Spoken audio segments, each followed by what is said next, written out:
DWF Labs, one of the leading partners for crypto projects at scale. Daryl and Alessia will lift the lid on the lesser-known aspects of a crypto founder's role.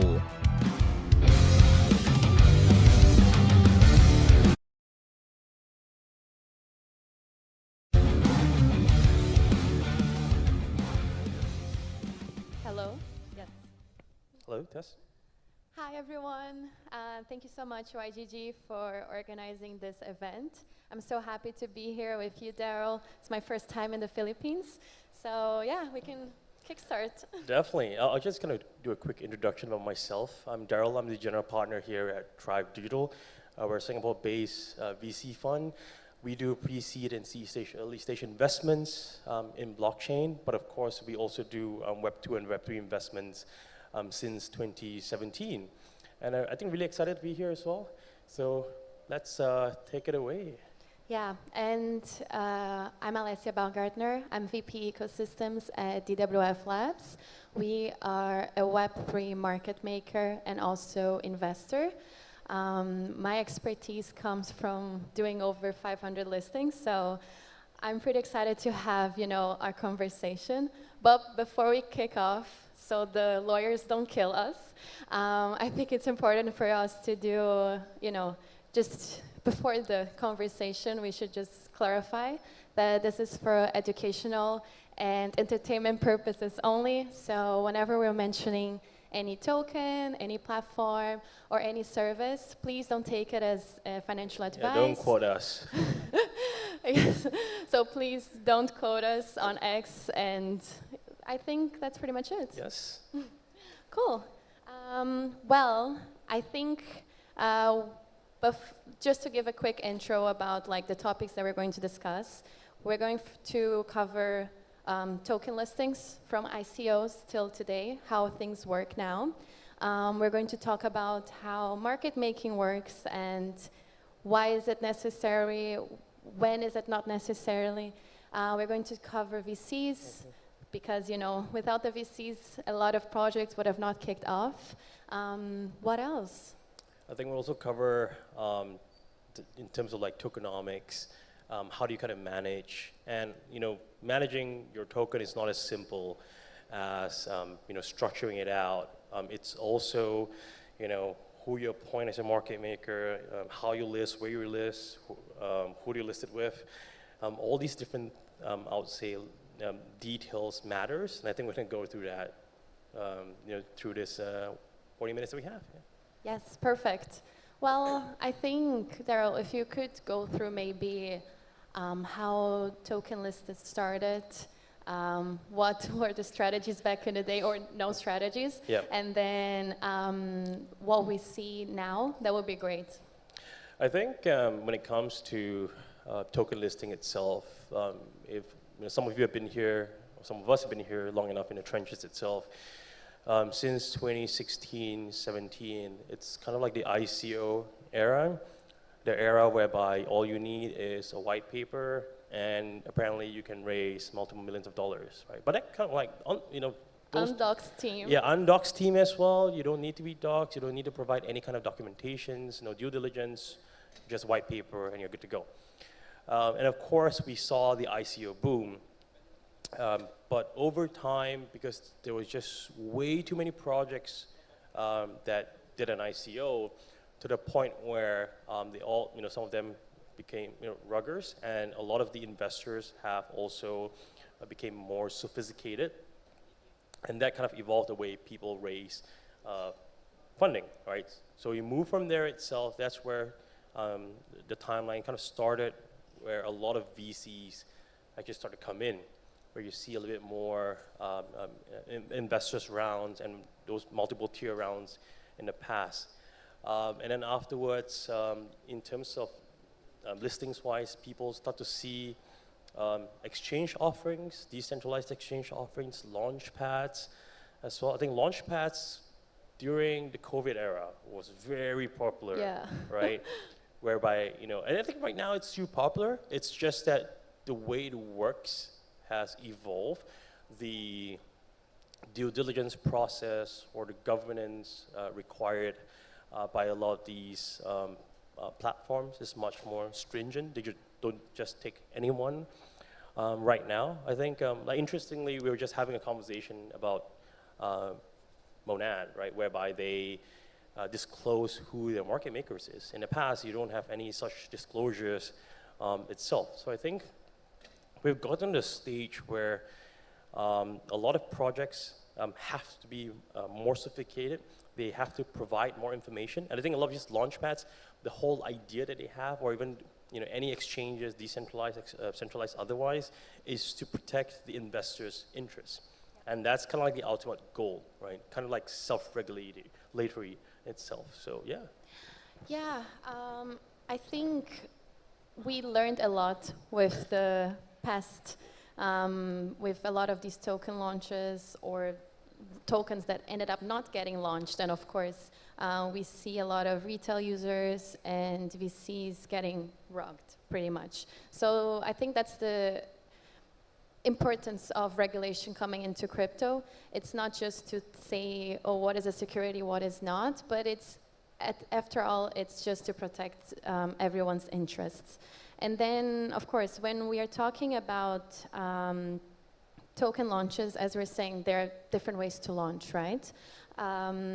You can either go through a decentralized route, you build a pool, and then you provide liquidity, or you go through a centralized exchange. Of course, each region will have their own rules and laws in place according to the regulators. So if we're talking about US markets, they have their own frameworks.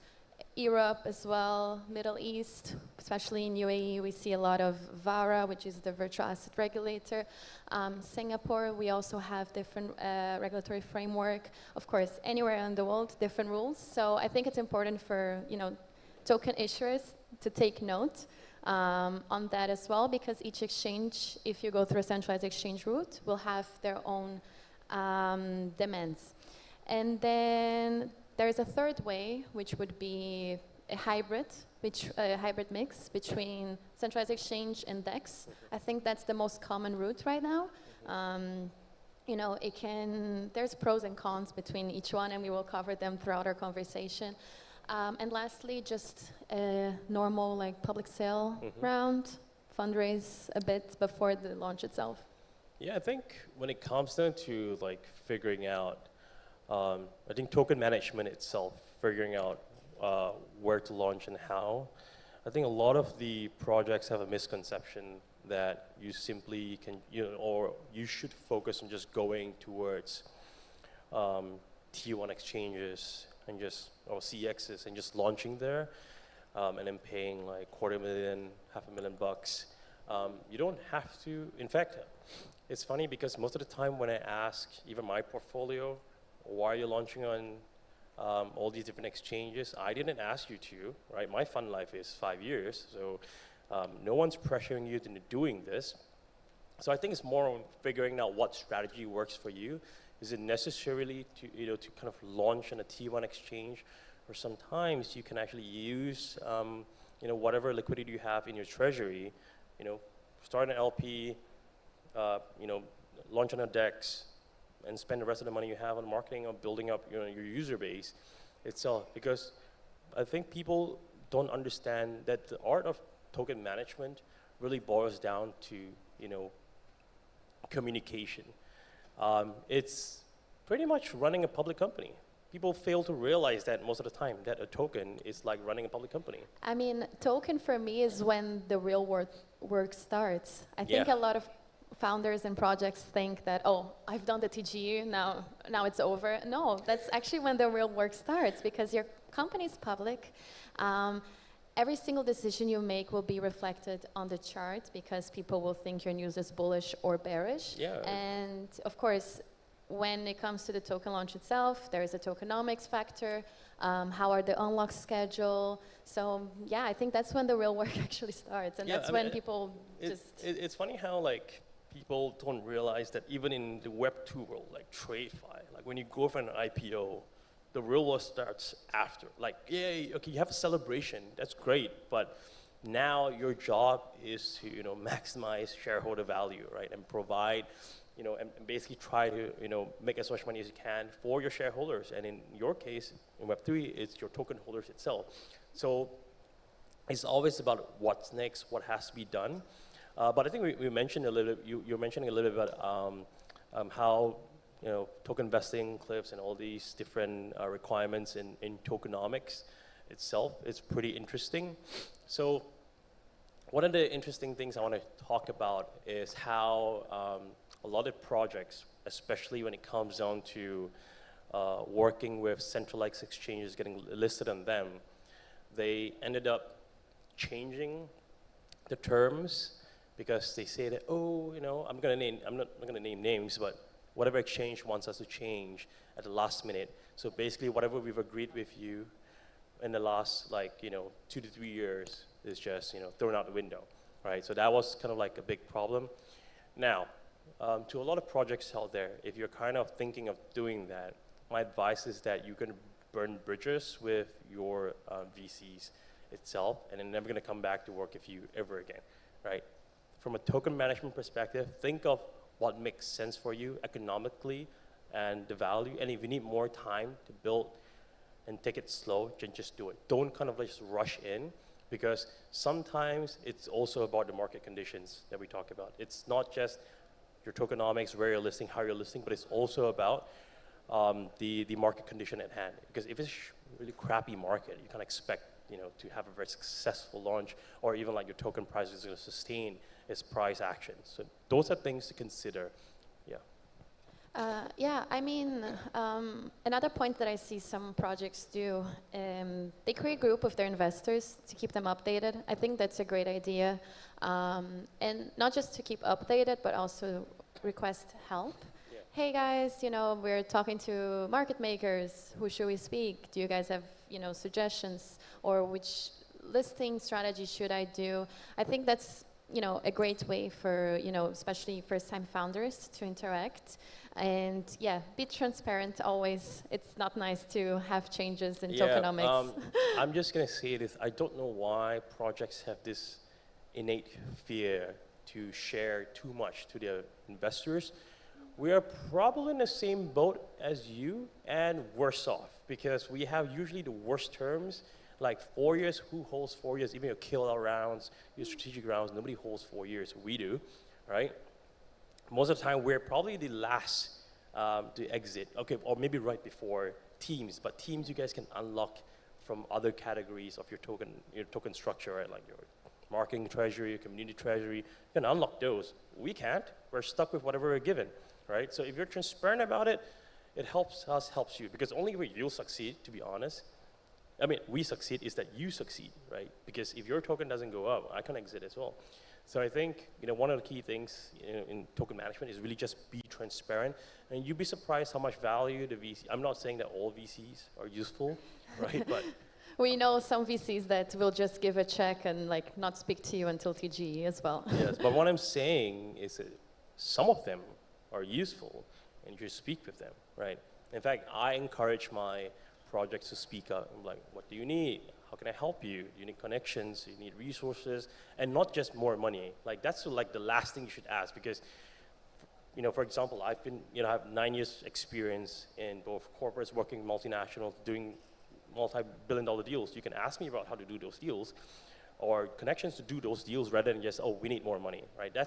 Everybody can give you more money, but the resources, the knowledge, the expertise, it's what's invaluable, I would say, yeah.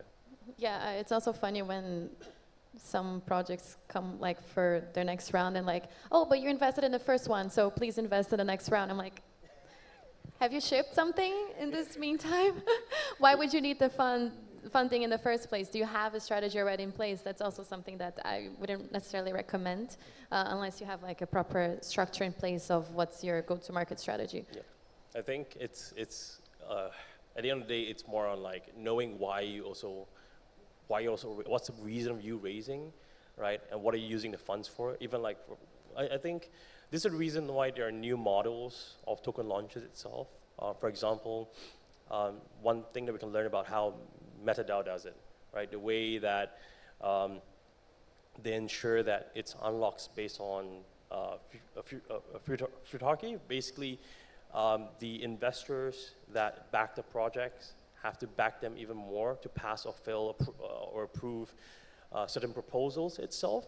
So that's kind of like an interesting way to protect investors' interests. And of course, if the team just walks away, like most teams does, they can just simply vote the liquidated assets, right? That's something that I really like, right? And I would say that it's a model that we can all kind of look for inspiration from, yeah. Something that I saw recently was Mega ETH launching a new type of tokenomics in which milestone based, right? Yeah, in which they, instead of having unlocks based on time, the unlocks are based out of KPIs, which I haven't seen before.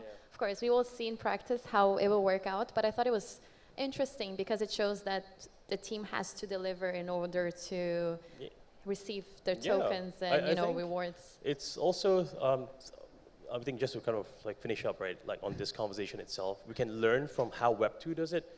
Like, Elon Musk has a huge package that was just approved by the board, because what they realized was that he has to, I think, triple the shareholders' value before his package is unlocked.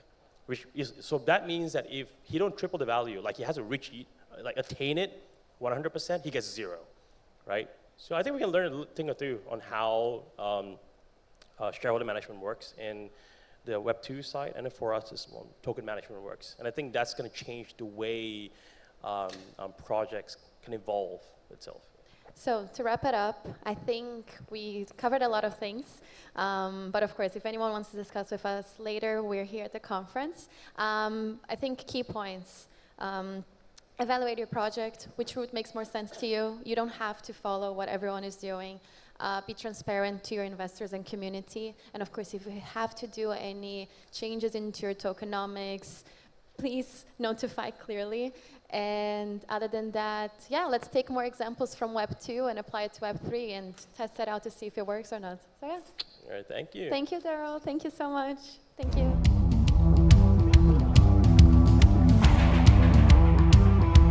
Thank you, Daryl and Alessia.